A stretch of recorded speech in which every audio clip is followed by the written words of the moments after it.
Hello everybody, it's Aaron back from Screenstars, and I'm here once again to give you another review for Geek Legion of Doom.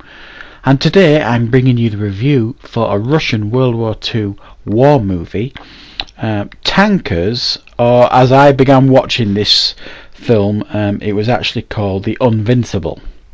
Now this is a film that isn't due for release until 2019 and as yet does not have a page on IMDb, so I think we can safely assume that the title for this film, certainly for Western audiences, is still to be decided on potentially. But what do we get with this film? Well, like I said, it's a World War II war movie, and it's a Russian film, so therefore we get English subtitles with this film. And what is this film about? Well, essentially it focuses on a tank unit, and a series of tank units essentially, but it focuses mainly on one. And the head of this tank unit is a bit of a rogue, is a bit of a rebel, he does things his own ways, breaks the rules, doesn't follow orders, that kind of thing, but he's like a tactical genius. He gets the job done, but some people in command don't appreciate his approach. And this film focuses on him and his tank unit. Now initially at the beginning you see his first tank unit that essentially is destroyed, and that isn't a spoiler because it happens fairly quickly at the beginning of the movie. He's injured quite seriously, and then he's put back onto active duty and he's given another tank unit pretty much straight away, but now he's got a pretty bad reputation. So he's got to earn the trust of his superiors and his new tank crew. And while this is like a World War II movie, it's not one of those epic grand scale ones. It's actually quite an enclosed movie, and like I say, it focuses on these tank units that are almost like constantly in hiding, and you get the impression that they're always under repair, these tanks, and I think they get that really bang on. You know, after a battle, you know, the mechanics scour the battlefield looking for spare parts for these tanks that they can repair back at the base, and they're constantly being worked on by mechanics, these tanks, always breaking down. And the tank that this tank unit that is focused on in this movie is quite a powerful tank, but it never works. They can never really get it to work. They've never got the parts for it.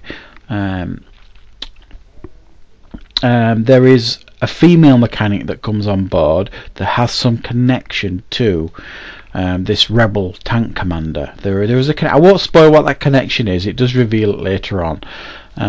So at the centre of this film is actually quite a nice little love story going on as well.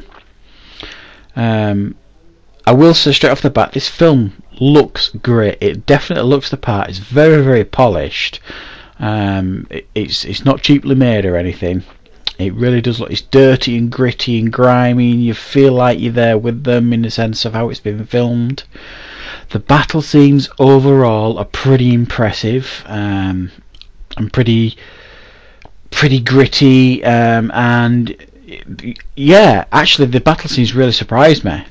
And they were very, very tense. If anyone's ever, watched tank movies or followed tank documentaries or even played tank games and things like that, they could be really, really tense because they're very, very tactical battles, and this film gets that over particularly well in regards to the tactics and the patience it needs on the battlefield. And you get a sense of that more than once in this film. And I do feel as though it is filmed quite effectively in that sense. So it's a pretty cinematic film, this. Now, in regards to faults with it, well, it's quite slow paced. There's not enough in regards to battles. I think they focus too much on the Russian camp in regards to, all the tanks getting repaired and stuff. There's only so many times you can hear someone moaning about, they can't repair this, that and the other tank, they need this, that and the other part. And that got a little bit tiresome. It was a little bit slow paced. It was a little bit too enclosed for its own good. It's almost like it was all just filmed in one field, and behind these trees is where this Russian unit was, and out in this field is where the battle took place. It just felt like it was just filmed in one field almost. It felt a little bit too claustrophobic. Now claustrophobic and tank films should go together hand in hand, but that's while you're in the tank in the battle scenes, which it does get that bit right, not actually the film itself. There's like a weird fight scene with this rebel this rebel tank commander and his superior, who they don't get on, and there's this weird fight scene that takes place, and I'm thinking, alright, okay, and then their superior officer stops that and gets them playing a game of football to sort out the differences. I just thought that was a bit weird. Maybe that's a cultural thing, a Russian thing, I don't know, it just felt a bit off and a bit weird to me. So it's actually quite a watchable war film, this. If you don't like subtitled films, things like that, you're probably not going to get into this film. If you're interested in war movies in the Second World War and military stuff and tanks and what have you, I think there's an awful lot here for you to really enjoy. It does feel historically accurate to me. It is based on a real battle, also it explains. And everything looked and felt authentic to me in regards to the tanks and the planes and the uniforms and everything, but I'm no historical expert. I could be completely wrong on that sense. So it's definitely watchable, this film, guys. It's no Saving Private Ryan, that's for sure. It's not anything like that. So I'm going to give this film a 6.5 out of 10. It's definitely watchable if you can get past the subtitles. There's a good film at the heart of this, and it has some impressive battle scenes as well.